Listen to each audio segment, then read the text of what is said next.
So many salespeople and companies are the best kept secret in their industry. And what this means is that they have a great product or service, yet people simply don't know about them.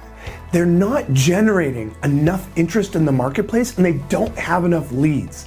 And ultimately, everything else suffers in the sales process. So what we want to do is make sure that we have a prospecting campaign that allows us to effectively get the word out there, to engage in conversations with prospects. So in this video, I'm going to show you 7 ways to generate more sales leads this year with a prospecting campaign. Check it out. Number 1, cold email should drive the entire campaign. If you are a salesperson and you're doing prospecting, and let's say you're just making cold calls all day, every day, chances are you're missing a huge opportunity. Because what we don't want to do is haphazardly reach out to prospects at any point using just phone.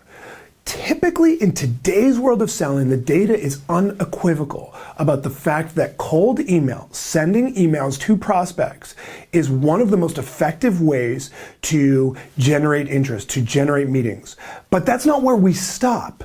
Yet cold email is one of the easiest ways to drive an entire prospecting campaign, because you can use a lot of automation nowadays and you can connect what you're emailing into your CRM system. And so it's very easy to make email the first process, the first step in the prospecting campaign. And then everything else is going to support around sending those prospecting emails. Number 2, LinkedIn connections. This is a huge missed opportunity if you are not making LinkedIn connections with your prospects. Because the data shows even if you send a random LinkedIn connection to someone that doesn't know you, you still have about a 1 in 4 chance of having them actually accept your connection.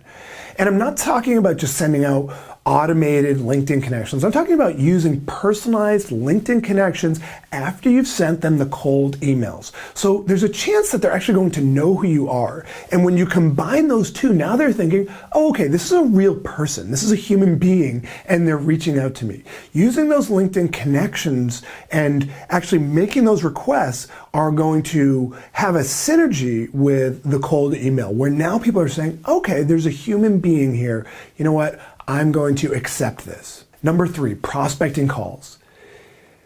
So many sales reps are actually starting their prospecting process with the cold call. And that's a really big missed opportunity, because let's just say that you actually get a prospect on the phone on the first dial, which is very unlikely.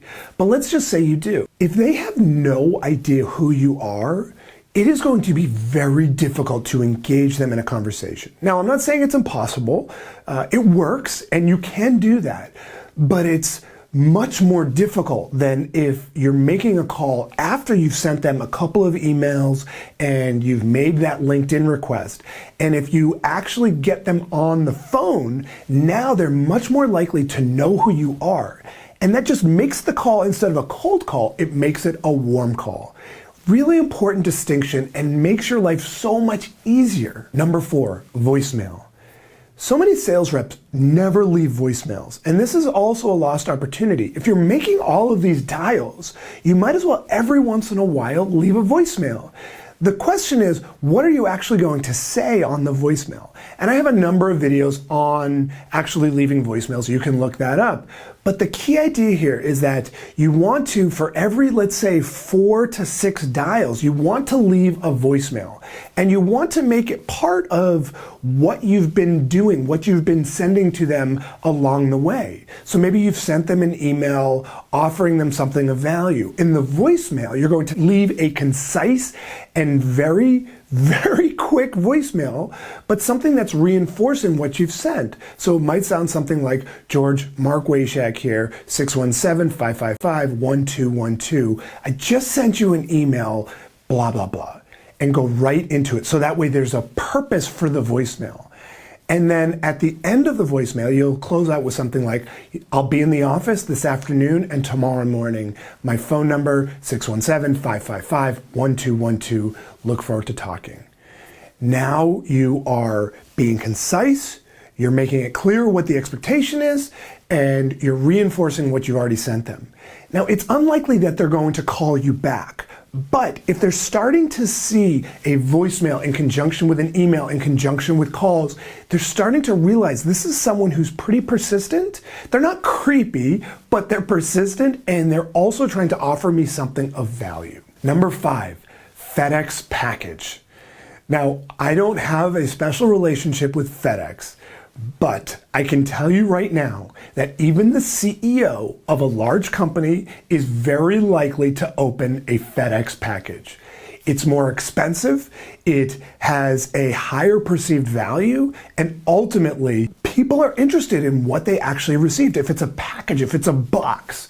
And so this is not going to be for every prospect you have on your list, but maybe for your prospects in your top 20 list, send them a FedEx package. Work it into the prospecting campaign in what you map out at each step, and at some point send them something of value, something that's relevant. Maybe it's a sample, maybe it's an ebook that you ultimately print out and you give to them. Maybe it's a book. It can be a lot of different things that you're sending, but ultimately, if you send it along with some kind of a note, ideally a handwritten note, it will get open. And then you're obviously going to be following up on that FedEx package with the email, with the calls. And so it's all fitting into this big campaign, just increasing the likelihood of ultimately getting this person on the phone. And then, of course, getting into some kind of a face-to-face meeting. Number 6, a letter. This is as old school as it gets. Yet writing letters is a lost art. For so many years, everyone was sending letters to prospects. Nowadays, nobody's sending letters. It's a really powerful tool. It can be a professional typed up letter, and I suggest that you put your real signature and maybe just some kind of a handwritten PS at the bottom. And what you're going to do is you're just going to stand out because people are likely to open a letter, especially if you handwrite the address. They're much more likely to actually open that letter. And the letter shouldn't be super salesy. It should be something that is of value, that's offering them something of value and has a call to action that's engaging, that they're likely to really respond to. Sending a letter in conjunction with all of the other ways that we're reaching out to them, they're thinking, wow, this person has sent me so many different things. They've contacted me on LinkedIn, they've sent me emails, they've made phone calls, they sent me a FedEx package, and now they're following up on that with a letter. You are so much more likely to get this person on the phone. And you can really automate a lot of this process and map it all out so that way it's not that overwhelming. And you can actually do this with 50 or so prospects at a time. And if you're doing it in a way that's efficient, this doesn't have to be a huge amount of work. Number 7, drop in. Talk about old school. I am talking about literally walking to someone's office. Now, I know that that's not possible in every scenario. You may have a prospect who's somewhere else in the country, and you're not going to just be able to drop in, and that's fine. But there are probably prospects nearby you that you could be literally dropping into their office. Even if it's the high-level buyer at a Fortune 500 company, they have an office that they work at, and you can stop in and maybe have something that you can hand deliver. Again, you may not actually get to them face to face, but just the act of dropping in is going to make you stand out. It takes guts. So few salespeople are willing to do that. And you know what? You might just actually get to see the person. The other approach, if you really want to get ninja about it, is to be in the parking lot at about 8 a.m. and you're likely to actually catch them as they're walking in. You look at their LinkedIn profile, you know what their face looks like, and then you can actually stop them as they're walking into the office. Again, takes guts, but if a prospect is a high-level person and can mean a lot in sales and commissions, it's worth it. Get face-to-face if you can in any way. Also, if you're traveling and let's say you're meeting with one prospect, who are the other prospects in the area that you can drop in on along the way? Bonus tip number 1, exclusive event invitations. This is a bonus tip because I know not everyone is going to use this, but if you put together an exclusive event and you send them an invitation to an exclusive event, that is going to be a really attractive thing to the right prospect. And so you can put on an exclusive event at a nice location, and I'm talking about a nice area. When we host exclusive events, we host it at the Harvard Club of Boston. And so CEOs are like, oh yeah, I'm super interested in just seeing the Harvard Club. And so hosting an exclusive event and sending them an actual invitation and working that into the prospecting campaign process is going to be much more likely to get a positive response. Bonus tip number 2, tweet them. Now, I make this a bonus because it's not going to be relevant to every prospect, but a lot of high-level prospects actually are on Twitter, and they're pretty active. And if you have a prospect that is on Twitter, you can just send them a direct message, or you can tweet at them publicly, and you're just that much more likely to get in front of them. It's incredible how many high-level prospects are actually pretty active on Twitter. And you know what? Maybe it's not Twitter, maybe it's LinkedIn, maybe it's something else. But we find that Twitter can be actually a really good way to get in front of high-level prospects because they're on it and no one's tweeting at them.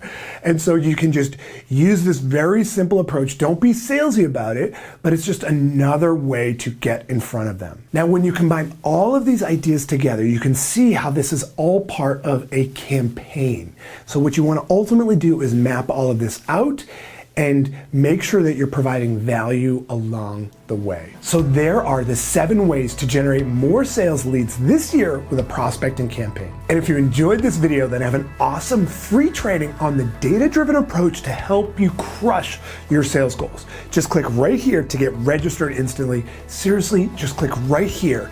This is an in-depth training that will help you close more sales at higher prices, all while generating more meetings. Also, if you got some value, please like this video below on YouTube and be sure to subscribe to my YouTube channel by clicking my face, which should be right about here, to get access to a new video just like this one each week.